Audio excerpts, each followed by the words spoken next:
Ontario ਦੇ 55,000 ਸਿੱਖਿਆ ਕਰਮਚਾਰੀਆਂ ਦੀ ਨੁਮਾਇੰਦਗੀ ਕਰਨ ਵਾਲੀ ਯੂਨੀਅਨ ਨੇ ਸੰਕੇਤ ਦਿੱਤਾ ਹੈ ਕਿ ਸ਼ੁੱਕਰਵਾਰ ਨੂੰ ਯੋਜਨਾਬੰਦ हड़ताल अणमिथे समय ਲਈ ਜਾਰੀ ਰਹੇਗੀ। ਸੰਭਾਵਤ ਤੌਰ ਤੇ ਸੂਬੇ ਭਰ ਦੇ ਬਹੁਤ ਸਾਰੇ ਸਕੂਲ ਬੰਦ ਹੋ ਜਾਣਗੇ, ਪਰ ਜਦੋਂ ਤੱਕ ਨੌਕਰੀ ਦੀ ਕਾਰਵਾਈ ਰੱਦ ਨਹੀਂ ਕੀਤੀ ਜਾਂਦੀ ਸਰਕਾਰ ਅੱਗੇ ਗੱਲਬਾਤ ਕਰਨ ਤੋਂ ਇਨਕਾਰ ਕਰ ਰਹੀ ਹੈ। ਜਿਸ ਤੋਂ ਬਾਅਦ ਪੱਤਰਕਾਰਾਂ ਦੇ ਨਾਲ ਗੱਲਬਾਤ ਕਰਦਿਆਂ ਸਿੱਖਿਆ ਮੰਤਰੀ ਸਟੀਫਨ ਲੀਚੇ ਨੇ ਕਿਹਾ ਕਿ ਉਹ ਉਹਨਾਂ ਪ੍ਰਸਤਾਵਾਂ ਤੇ ਗੱਲਬਾਤ ਨਹੀਂ ਕਰਨਗੇ ਜਦੋਂ ਤੱਕ ਯੂਨੀਅਨ ਆਪਣੀ ਹੜਤਾਲ ਨੂੰ ਰੱਦ ਨਹੀਂ ਕਰਦੀ ਹੈ।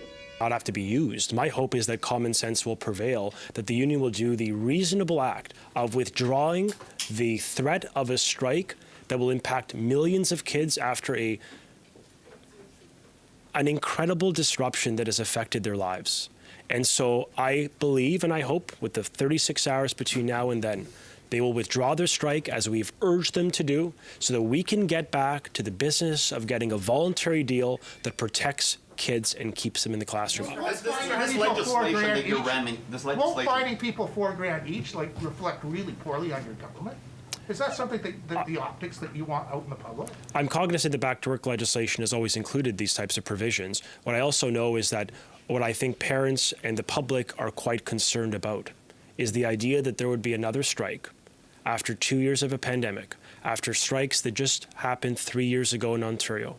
I think that is a deep concern for parents of this province who've seen their kids set back because of a great deal of regression in mental and physical health, social, emotional health, and academics. And so my hope is they will withdraw their strike. We're urging them to withdraw the strike and focus on getting a deal that all parties can live with that keep kids in the classroom. But to date, Randy, right now, the union has reaffirmed their commitment to a strike, and I believe that is entirely unfair to millions of children, and thus the government has no choice but to proceed with the legislation. In the absence of moving this legislation through the House on an expedited basis to get there by Thursday, we seek to avoid a strike on Friday. And I believe that is the obligation of a responsible government to say, look, enough. There is a debate. We can have that debate, but kids shouldn't be the casualty of the union's disagreement on pay and benefits. This legislation, when was it drafted? The legislation was concluded, I think around the 17-day mark, when they initiated their actions or intention to bring us to a strike. They initiated a 17-day no-board period. That's when the government had to start thinking about backup options if, of course, the union decided to proceed with their 5-day strike notice. When they did, the government moved quickly, introduced legislation on Monday with the intention of passing it Thursday.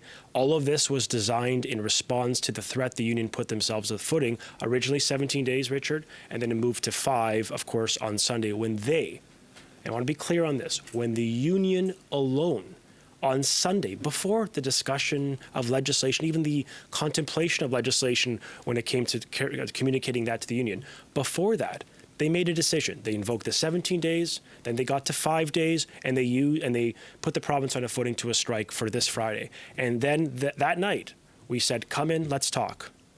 Because you know that the options governments of different parties have used in the past when these types of threats happen.